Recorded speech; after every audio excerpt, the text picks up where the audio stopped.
Srimad His Divine Grace, A.C. Bhaktivinoda Swami, Shri Prabhupada ki Jai. Gurandharaj Srimad Bhagavatam ki Jai. Jai Gaur Premanandi.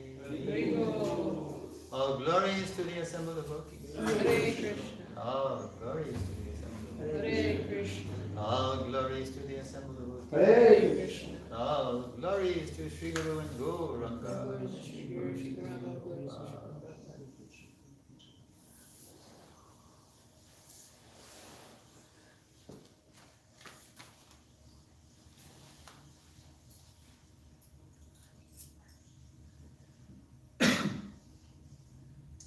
Om Namo Bhagavate Vasudevaya. Om Namo Bhagavate Vasudevaya. Om Namo Bhagavate Vasudevaya.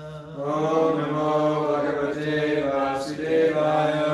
Om Namo Bhagavate Vasudevaya. Om Namo Bhagavate Vasudevaya.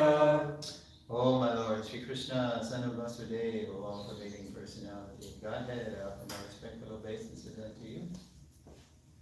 Reading from the Srimad Bhagavatam, translation and commentary by Srila Prabhupada. Canto 4, the creation of the fourth order, chapter 29, talks between Narada and King Prachini Bharati. Today's text number 2. Cactus. Cactus put out. Cactus? Cactus. Okay. What did you say? This looks like cactus for a second. That's a cactus put out. You got desert vision. Narada Uvacha. Narada Uvacha. Purusham Puranjanam Vidya. Purusham Puranjanam Vidyad. Yadvyanak Jatmanapuram. Yadvyanak Yatmanapuram. Ekadvitri Chatushpadam. Ekadvitri Chatushpadam. Bahupadam Apadakam. Bahupadam Apadakam. Narada Uvacha. Narada Uvacha. Purusham Puranjanam Vidya. Purusham Puranjanam Vidyad. Yadvyanak Yadvyanak Yatmanapuram. Ekadvitri Chatushpadam. Ekadvitri Chatushpadam. Bahupadam Apadakam. Bahupadam Apadakam. Narada Uvacha. Uvacha. Purusham Puranjanam Vidya. Purusham Puranjanam Vidyad. Yadvyanak Yatmanapuram. Yadvyanak Yatmanapuram. Ekadvitri Chatuspadam. Ekadvitri Chatushpadam. Bahupadam Apadakam. Bahupadam Apadakam. Bolo. Naruvacha. Naruvacha. Purusham Puranjanam Vidyad. Purusham Puranjanam Vidyad. Yadvyanak Yatmanapuram. Yadvyanak Yatmanapuram. Ekadvitri Chatushpadam. Ekadvitri Chatushpadam. Bahupadam Apadakam. Bahupadam Apadakam. Naruvacha. Naruvacha. Purusham Puranjanam Vidyad. Purusham Puranjanam Vidyad. Yadvyanak Yatmanapuram. Yadvyanak Yatmanapuram. Ekadvitri Chatushpadam. Ekadvitri Chatushpadam. Bahupadam Apadakam. Bahupadam Apadakam. Naruvacha. Naruvacha. Purusham Puranjanam Vidyad. Purusham Puranjanam Vidyad. Yadvyanak Yatmanapuram. Yadvyanak Yatmanapuram. Ekadvitri Chatushpadam. Ekadvitri Chatushpadam. Bahupadam Apadakam. Bahupadam Apadakam. Anyone else? Narada Uvacha. Narada Uvacha. Puranjanam Vidyad. Purusham Puranjanam Vidyad. Yadvyanak Yatmanapuram.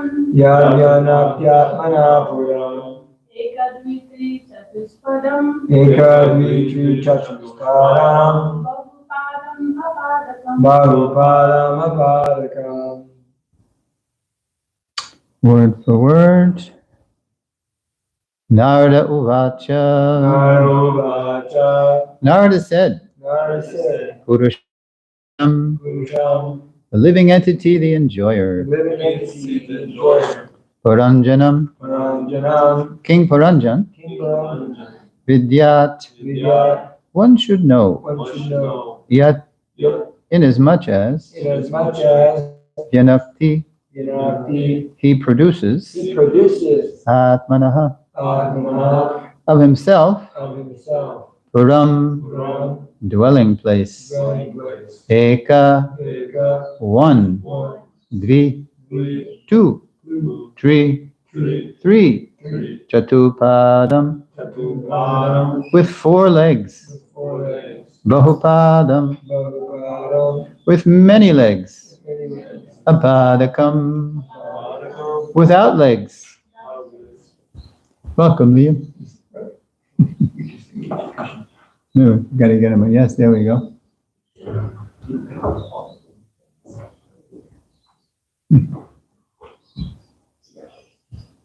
Okay, translation. The great sage Narada Muni continued, you must understand that Paranjan, the living entity, transmigrates according to his own work into different types of bodies, which may be one-legged, two-legged, three-legged, four-legged, many-legged, or simply legless. Transmigrating into these various types of bodies, the living entity, as the so-called enjoyer, is known as Puranjan. Please repeat. The great sage Narada Muni continued. Great sage Narada Muni continued. You must understand that Puranjan, You must understand that Paranjan, the living entity, the living entity, transmigrates according to his own work transmigrates according to his own work into different types of bodies, into different types of bodies, which may be one-legged, two-legged, which may be one-legged, two-legged, three-legged, four-legged, three-legged, four-legged, many-legged, or simply legless. many-legged,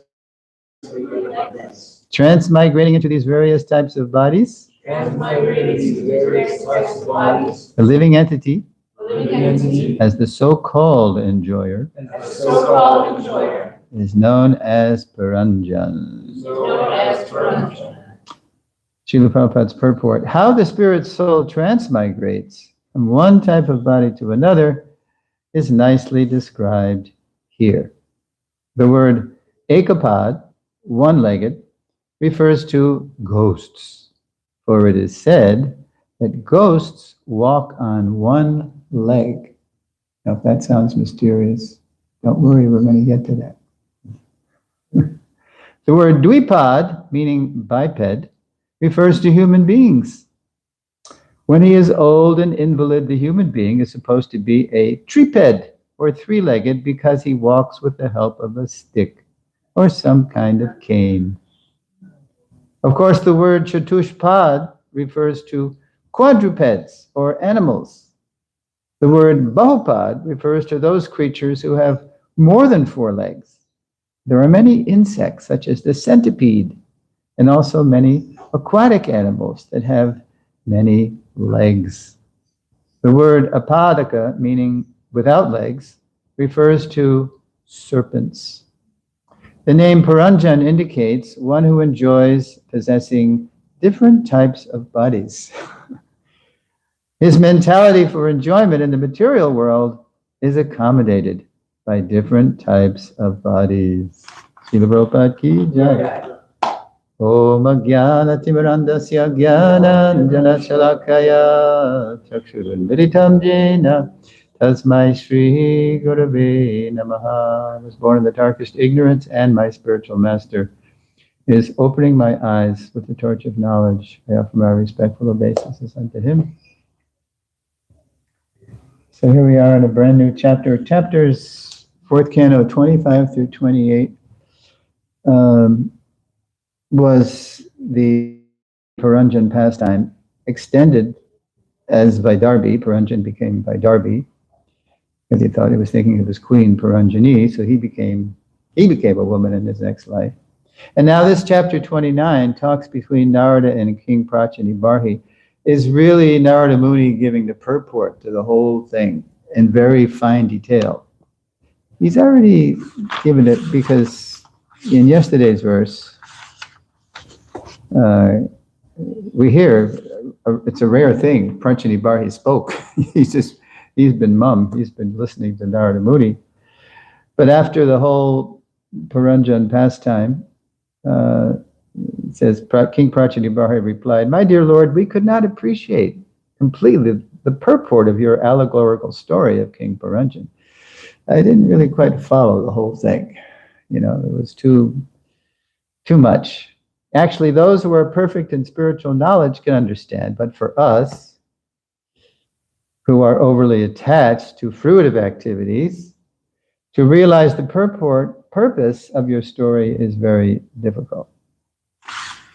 So back in, I think it was 56 through 58, just a few verses ago, Avigyata, the Brahman, the super soul disguised as the Brahman, did give a couple of hints. In 55 and 56, 56, 57, he said, in that city, the material body, so he's saying, okay, the city, the Puranjan city, that's the body. There are 5 gardens, 9 gates, 1 protector, 3 apartments, 6 families, 5 stores, 5 material elements, and 1 woman who was lord of the house. And then he explains what that means. My dear friend, the 5 gardens are the 5 objects of sense enjoyment. Okay? And the protector is the life air, which passes through the 9 gates.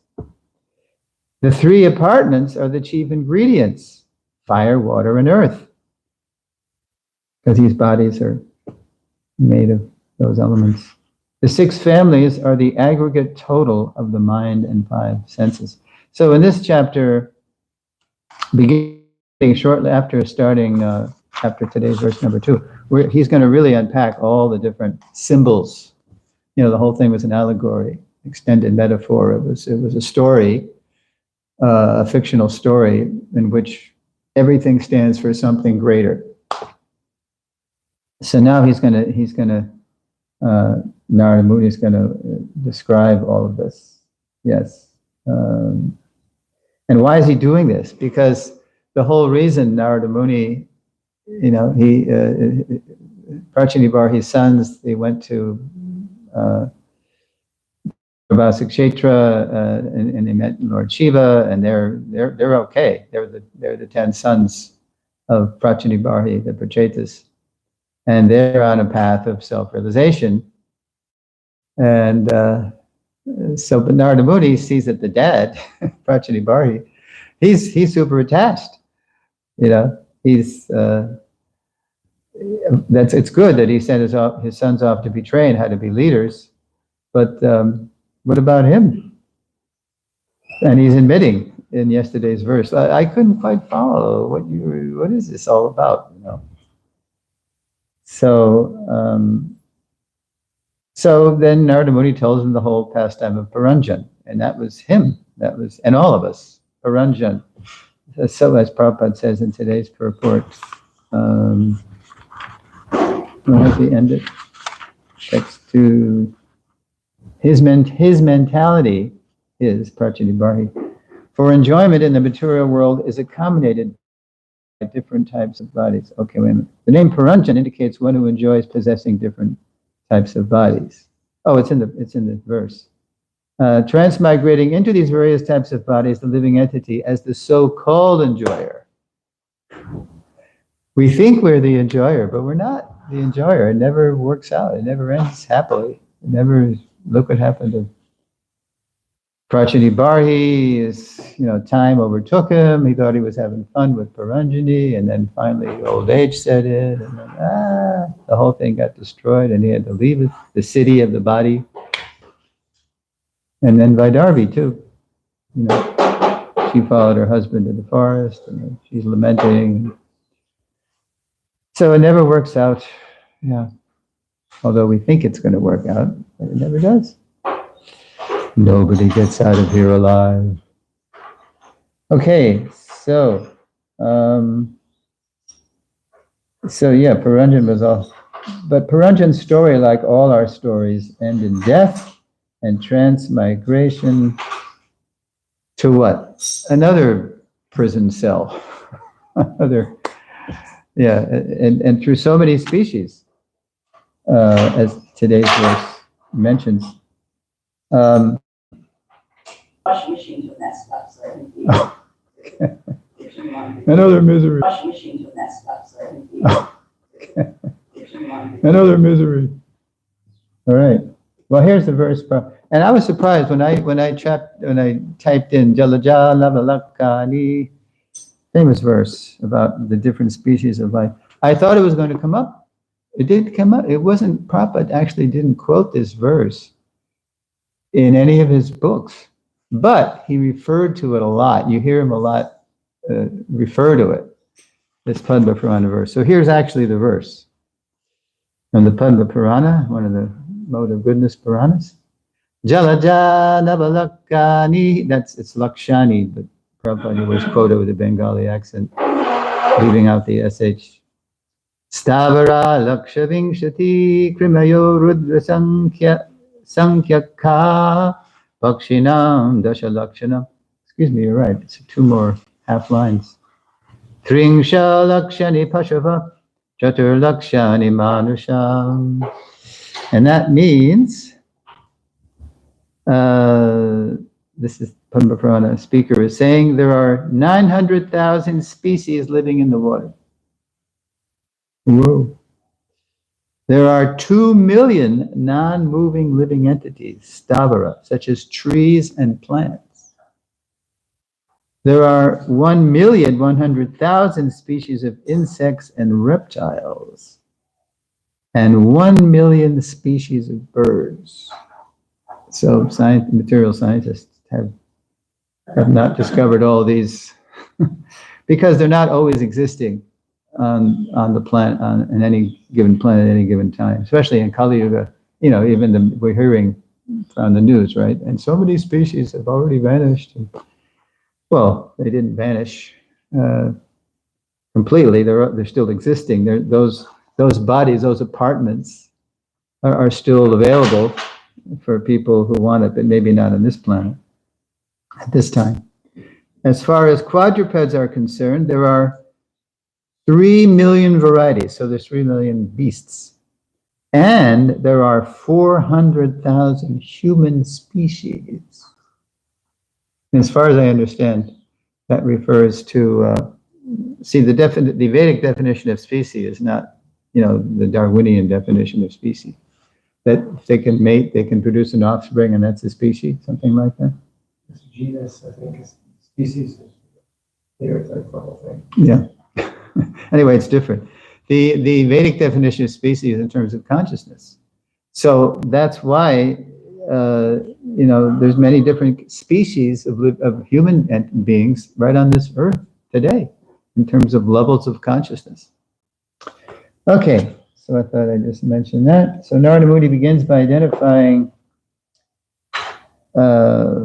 different bodies we Puranjans, so-called enjoyers, travel through according to their traveling limbs, the legs. Yeah, so look at so today, Narada Muni is just describing the travelers in terms of the third line. Ekad vitritushpadam. So it is 1, 2, 3, with 4 legs, or bahupadam, apadakam, or with many without legs. Okay, now, okay, so here we're going to look at the ghost thing, because Prabhupada said in the purport, the word ekapad, one-legged, refers to ghosts. For it is said that ghosts walk on one leg. And that's all Prabhupada says. He didn't say anything more. He didn't say why. What does that mean and why? So what I did was I typed in on the database ghosts and one leg under advanced search to see if I could find it, somewhere. Nothing. Just the only thing that came up is this, ghosts and one leg in today's purport. There's no other corroborating reference. So what I did was, I've been telling Alita how the devotee who runs Vanipedia, Vishnu Murti Prabhu, did I mention this in class or at breakfast? He's, Vanipedia is now making use of AI, artificial intelligence, to create a program where you can have a conversation with Prabhupada by writing and ask him any question you want. And you can either ask him just for the spoken word, the written word, different books, or you can just type in all, select all, and anything Prabhupada ever said or wrote about this. So let me share with you my question, and then I'm going to read you Prabhupada Chat's answer. This is Prabhupada speaking through this program. Whoop. All right, let me just type in mine. The question is about the one leg and the ghosts. What's this all about, right? So here it is. So I typed in, and this is a beta version of this program. He's just, Vishnu Murti Prabhu is just testing it with certain devotees, senior, I don't know, probably the GBCs and maybe the Shastric Advisory Committee. I'm on the Sabha, so he used to be on the Sabha too, but he got too busy with this. So here's the question I asked. In your purport, I'm talking to Prabhupada, right? Vani Prabhupada. He's living forever in his instructions. In your purport to Srimad Bhagavatam 4:29-2, you describe ghosts as having one leg. Why? Why do you say that? Because I can't. Okay, so listen to this. Here it is. Okay, so here there's a certain format that Vishnu Murti has programmed Prabhupada Chat. This is AI Prabhupada to answer the question. So he starts with, Hare Krishna, thank you for your question. Introductions, and then he always breaks the answer. The answer comes in parts: introduction, shastric evidence, and a wrap up, and then he has a section called encouragement. So Prabhupada Chat replies, in my humble commentary on Srimad Bhagavatam 4:29-2, I elucidate the predicament of the living entity under the spell of Maya, the illusory energy. Due to our forgetfulness of our eternal position as servants of the Supreme Lord, we traverse through various forms of life, at times assuming the condition akin to that of a ghost, or being influenced by such entities. Scriptural evidence. Now, to grasp why I describe ghosts as having one leg, one must understand the bewildered state of a living entity when enveloped by ignorance. So, you see, this Prabhupada Chat program, sometimes you see in the answer here, there's quotes where you have a direct quote from Prabhupada's spoken word or written word. But the rest of it is the program is answering my question in a conversational way. So not all the words I'm reading necessarily Prabhupada spoke or wrote, but when I'm going to say quote, then you're going to hear what Prabhupada said. So this is conversational introduction to the quote. He says, to grasp why I describe ghosts as having one leg, one must understand the bewildered state of the living entity when enveloped by ignorance. I have stated, quote, under the influence of Maya, the living entity becomes exactly like a person haunted by a ghost. Such a person speaks all kinds of nonsense, unquote. And that's actually a quote that we're going to hear in a purport on the 29th verse of this chapter, later in this chapter. The metaphor of a ghost is profound. It signifies how the living entity, ensnared by Maya, becomes incomplete and unstable, similar to a ghost that lacks a complete cohesive form. It's like if somebody's walking on one leg, that's not a stable condition. That's not a stable position, right? Okay, so it's not literal. It's sort of symbolic. That's the real answer of why it's compared to a ghost. Furthermore, the condition of the jiva, living entity, is described as, quote, wandering within the material world, unquote, in various forms, such as, quote, sometimes a male, sometimes a female, sometimes a eunuch, unquote. And that's also coming in the 29th verse. The imagery of a ghost with one leg symbolizes the instability and transient nature of material existence, indicating that the ghost represents a state of incompleteness and a lack of the full capabilities of a living entity in a proper body.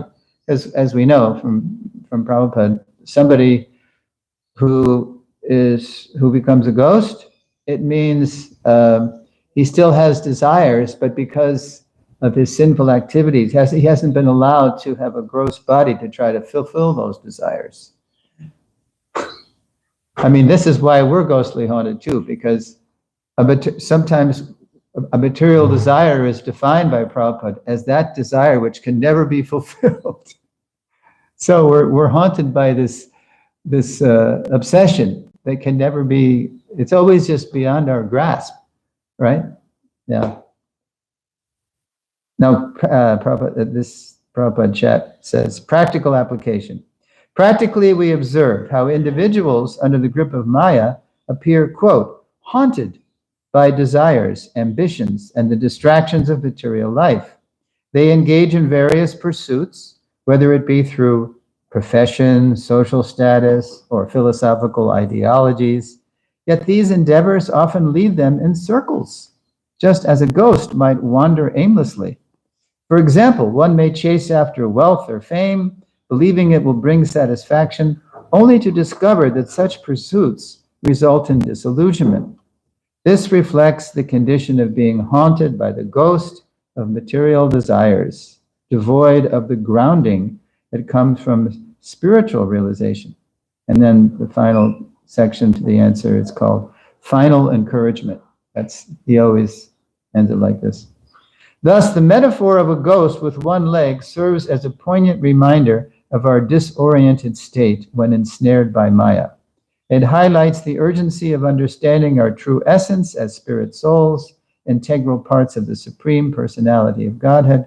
Only by the association with a bona fide spiritual master and by engaging in devotional service can we transcend this haunting and reclaim our full spiritual potential. I urge you to embrace, he's saying to me, Prabhupada chat, I urge you to embrace Krishna consciousness, which will dispel the darkness of ignorance and restore you to your rightful position as an eternal servant of the Lord. I hope this meets you in good health. Your ever well-wisher, A.C. Bhaktivinoda Swami Prabhupada. Now, Vishnumurti, when he sent this program around to some of us, and when you get in there, when you click on the link, and he starts introducing you to the program, he starts talking about how I'm specifically designing this program to avoid the hallucinatory aspects that because AI can often start speculating and take you away from the topic and actually give you wrong answers. So we're actually, but we want to bring people closer to Prabhupada. So I found this pretty good. I didn't find any hallucination in there. I found everything that Prabhupada Chat was telling me to be consistent with Prabhupada's spoken and written words. So, but if you have any more feedback for me, because I did in the first couple of questions, this isn't the first time I asked a question, and I said, it could be, I found this and I found that, and Vishnumurti appreciated the feedback because he wants feedback from us for the beta version. Okay, so in our time left for the class, we're going to pivot to Bhaktivinoda Thakur's disappearance pastime. There's quite a lot of drama going on. Bhaktivinoda Thakur disappeared on the new moon day. Today's the new moon. In 1914, it was June 24th. What's today? The 25th? Yeah. Or maybe it's the 23rd. Yeah, it's in here. We're going to read a couple of pages from Bhakti Vikas Maharaj's trilogy on Bhaktisiddhanta Saraswati Thakur. And of course, his father was the illustrious Bhaktivinoda Thakur. And so there's 2 pages specifically dealing with the disappearance of Bhaktivinoda Thakur, which are very interesting. Okay. It's about 2 pages. Okay. Srila Bhaktivinoda Thakur's departure. While composing Svaniyama Dwadashakam at Godrum, it must have been a song. Godrum, that's across the river, across the Jalangi.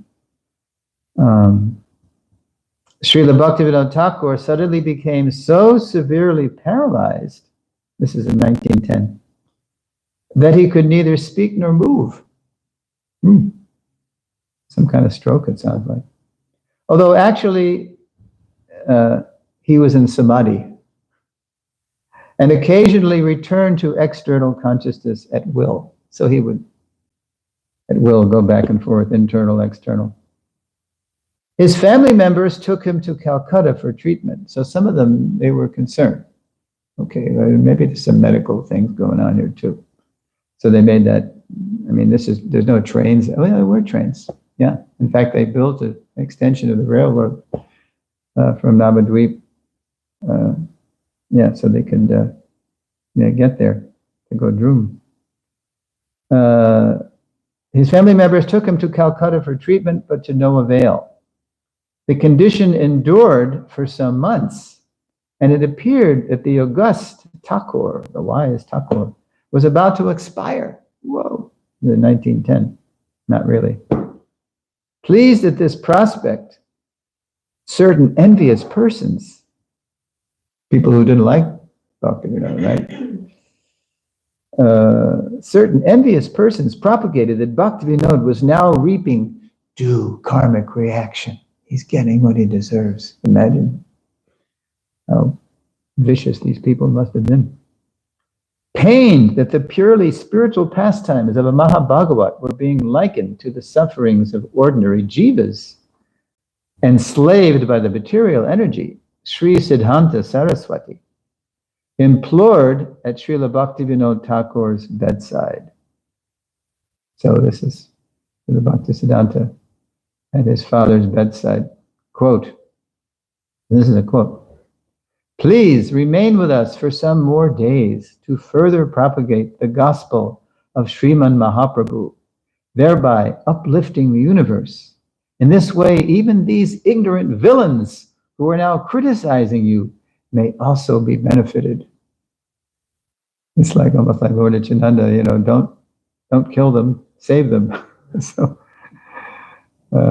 unquote. Thenceforth, Thakur Bhaktivinoda gradually regained full locomotion. He was able to walk around and be normal. Full locomotion, leading many of his detractors to repent. Oh, he's not actually getting his just desserts. He's normal. He was in samadhi. To repent and submit at his lotus feet. Yeah, so some of them, oh well, they did mend their ways. beg forgiveness for their offenses. While enacting this Leela of sickness, Srila Bhaktivinoda Thakur was requested by Srila Gaura Kishore Das Babaji via a caste Goswami, so not directly, but he told some caste Goswami not to remain in Calcutta. So after this, Bhaktivinoda went to Calcutta because he had a place called Bhaktivinoda, was it Assam or something? Not to remain in Calcutta, but to join him in Navdvip. So Gaura is trying to get Bhaktivinoda because Bhaktivinoda was his Shiksha Guru. Bhakti Bhavan, that's right. That's right. Okay, so Gaura is saying, no, get out of Calcutta, but to join him in Navadvip because, quote, Calcutta is the place of Kali. Kali, Calcutta. On hearing this, Srila Bhaktivinoda Thakur asked the messenger, the caste Goswami messenger, to convey his blessings to Srila Gaura Kishore Das Babaji for Hari Bhajan, which is what Gaura Kishore was always doing, and relay this comment. Where I reside is not the resort of Kali, even if I'm in Calcutta, right? Don't think I'm in Calcutta. Like Prabhupada he would say, I told how at 26th Avenue, Hayagriva, Howard, he was still Howard, walked up to the window at 2nd Avenue and just saw all the pollution and the garbage trucks and the bums and the, just the bad smells and everything. And thinking how hellish it was. This is hellish. And so Hayagriva said that Prabhupada, Swamiji came behind him and reading his mind, put his hand on on Howard's shoulder and said, one day you will see all this is Vaikuntha. It's what? Vaikuntha. It's Krishna's place. It just needs a little reclaiming. Or else how could a Prabhupada have come there? How could he go to this hellish place? Krishna's place. So, where I reside is not, what does it say here? Where I reside is not the resort of Kali, unquote. Sri Siddhanta Saraswati then explained to that Goswami, quote, Srila Narottam Das Thakur has affirmed, Yatha Vaishnav Gana Se Sthana Vrindavan. Quote, wherever Vaishnavas are present is Vrindavan.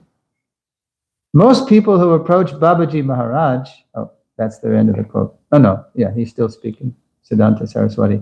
Most people who approach Babaji Maharaj do so with their own ideas. They make a show of taking sadhu sangha, but are actually unwilling to accept salutary instruction. They won't take the real vital, healthy instruction. He reciprocates according to their materialistic outlook and speaks in a manner to cheat them as per their desire. Only to one who approaches him in full surrender does Babaji Maharaj open his heart and reveal the truth. Okay. Later, Srila Saraswati Thakur revealed the inner meaning of the disappearance pastime. Okay. Yeah. This is of getting sick. Okay, so this is something that Srila Bhaktisiddhanta wrote. Quote, toward the end of his manifest pastimes, upon seeing the dearth of bhakti in society, he adopted a vow of silence and remained immersed in manasi seva, devotional service performed in meditation. Those fools who in pride consider themselves devotees could not understand this pastime and thus made offense at the feet of a devotee. Wanting to see a devotee by their own feeble qualifications, they inevitably committed offenses. Shedding profuse tears on seeing the distress of souls suffering in this world, Srila Bhaktivinoda Thakur ordered me to preach Shuddha Bhakti to fulfill the mission of Sri Chaitanya Mahaprabhu, and for now follow the tenets of devotional service. Okay, so that was 16. Why didn't I mark this? Oh, yeah. Yeah, and actually, if I go to this that's a footnote, Bhakti Vikash has put the footnotes in the back. And it's about, here we go.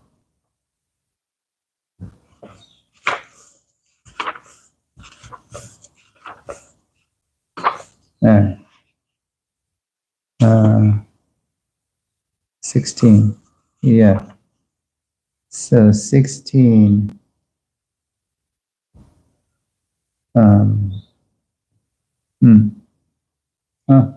That wasn't important. Sorry. Something else is important. It's coming up.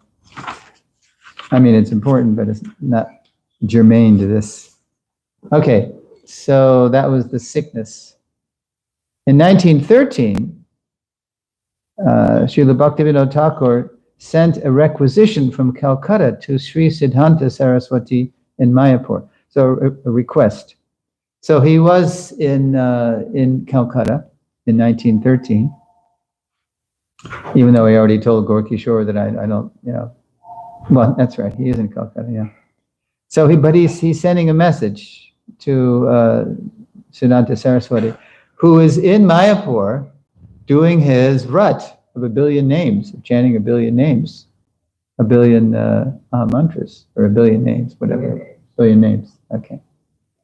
Quote, and this is what Bhaktivinoda is saying to Bhakti Siddhanta in the message. There are not enough devotees here in Calcutta at Bhakti Bhavan. I have heard that you have many there, so from among them, send 2 men. Just send 2 devotees. Unquote. Sri Siddhanta Saraswati acceded, so he surrendered to the request. But one of the dispatched men sent the other elsewhere and arrived alone in Calcutta. For some reason, one of the men sent one of the guys some other place, where for some days he served Srila Bhaktivinoda Thakur. Shortly thereafter, Srila Bhaktivinoda wrote again to Sri Siddhanta Saraswati, stating, quote, you are my only true Vaishnav son. Whoa. I mean, their whole family was Vaishnavs, but complete, pure ray of Vishnu son. You are my only true Vaishnav son. Quickly free me from this association here and take me to Godrum. So now he wants to go to Godrum. He wants to go to Mayapur. Go to the other side of the river, and he wants to be there because it's getting toward the end now. It's 19. Swarupganj. Swarupganj is down the road, right? It's down the road. Actually, it's the same place, I think. It's down the road. Yeah, but Swananda Sukhada Kunj is where that's Bhaktivinoda Asan, yeah. Anyway, okay. Sri Siddhanta Saraswati soon arrived at Bhakti Bhavan, so he went to Calcutta. Listen to this. But was prevented from taking Srila Bhaktivinoda Thakur due to other family members' objections concerning the aged patriarch's health. But listen to this. Thus, Sri Siddhanta Saraswati was obliged to return alone. Yet, upon reaching the train station in Calcutta, right, Shelda, he was met by Bhaktivinoda Thakur. He was there, the train station, who had arrived by car, accompanied by the same relatives who had forbidden him to go, but finally yielded to his insistence. Okay, that's in 1913. During this period, Sri Siddhanta Saraswati was composing Anubhashya and regularly sending drafts. That's Bhakti Siddhanta's commentary on CC, Sri Chaitanya Charitamrita. But he was sending drafts. He wanted to have his father check the drafts. And regularly sending drafts to Srila Bhaktivinoda Thakur for checking. This endeavor much pleased Srila Bhaktivinoda Thakur. His 2 Nitya Siddhas, right? Just relishing like anything, each other's company, who became especially delighted, Bhaktivinoda became especially delighted upon reading, Sri Siddhanta Saraswati's comments on Chaitanya Charitamrita 1.1.19. But it doesn't give that, so I looked it up, and here it is.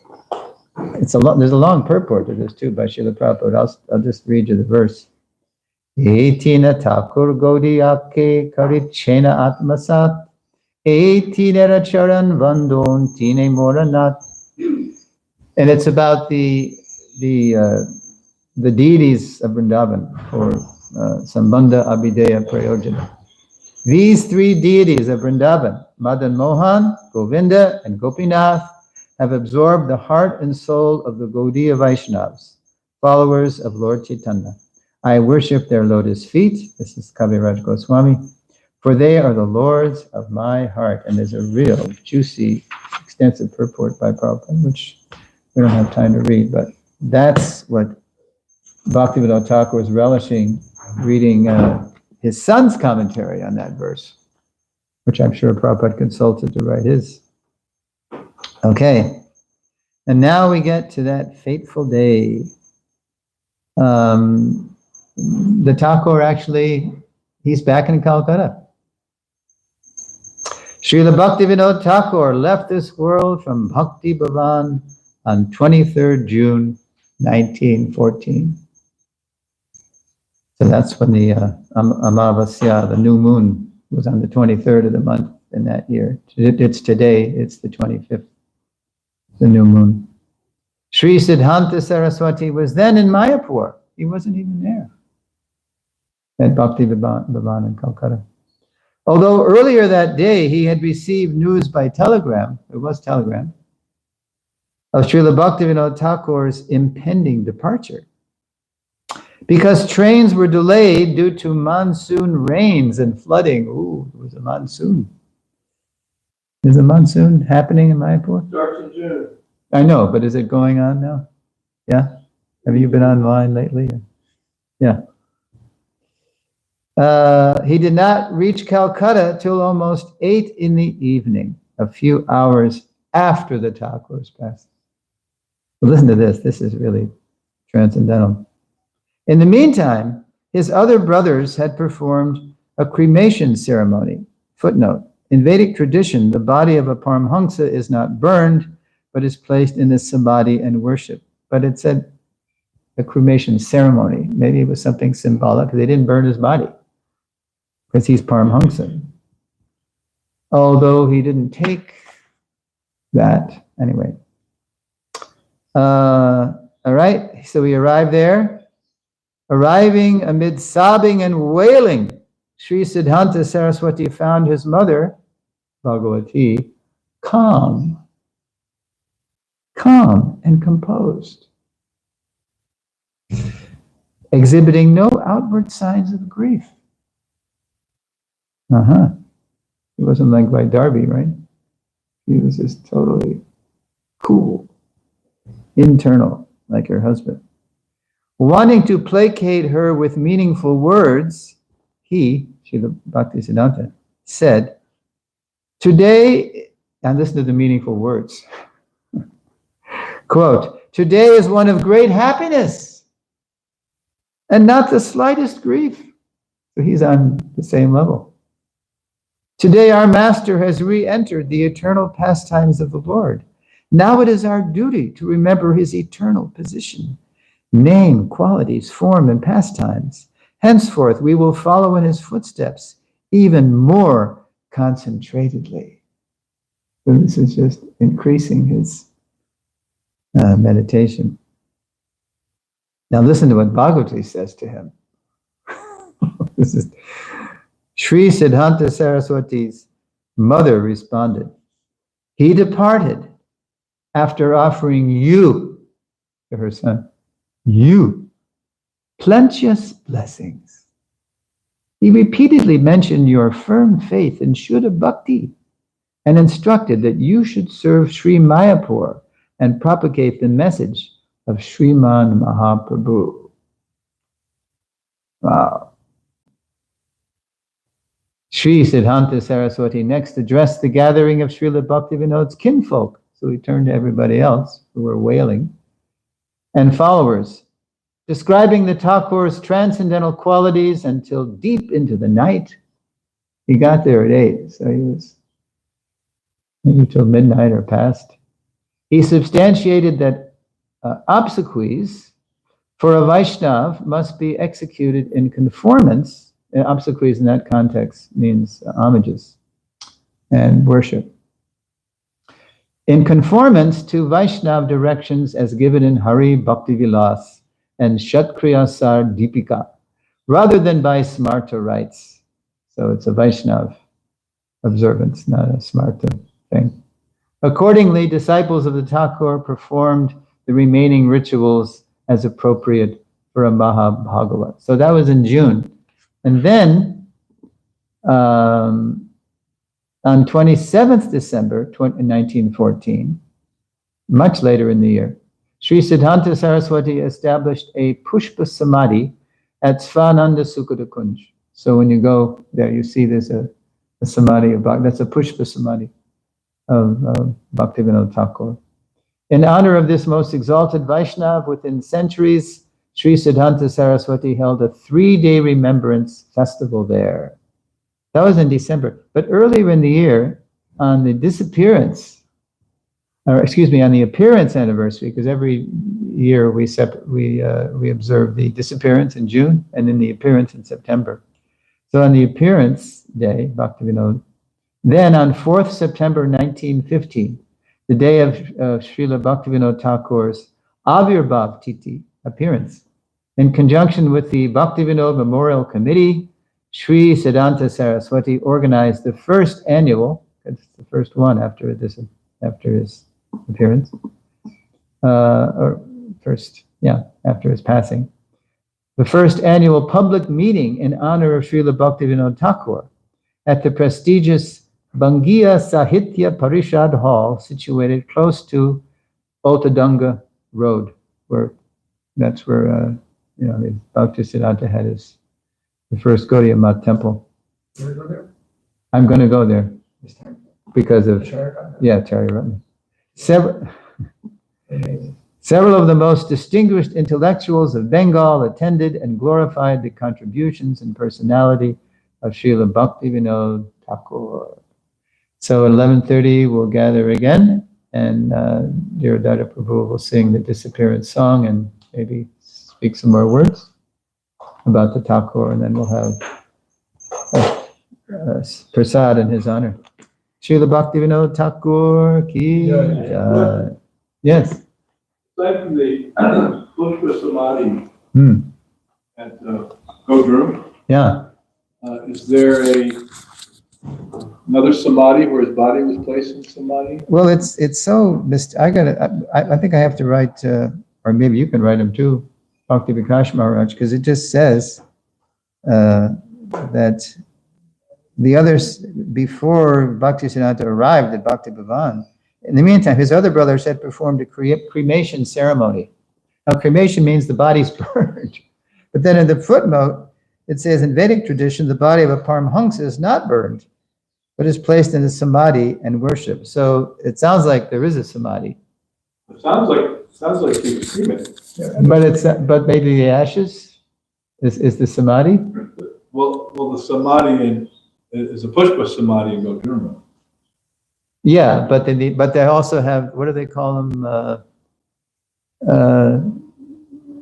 It's a place where you have ashes conserved. Like if you have a graveyard, then there's a columbarium. That's where you have the ashes in an urn or a drawer or some. Yeah, it's a columbarium. Well, it sounds like they did have it cremated. Yeah, I don't know. Although they shouldn't have. Yeah, but that's what it says in the footnote. But it's placed in some. So maybe only Bhakti Vikash. There were a lot of Vaishnavas who were cremated that were not put in samadhi that way. But even Krishnadas Kaviraj is also that, because they were scared the bodies were going to be stolen by the Muslims. And so they burned a lot of, even like some of the Goswamis aren't actually in bodily samadhi.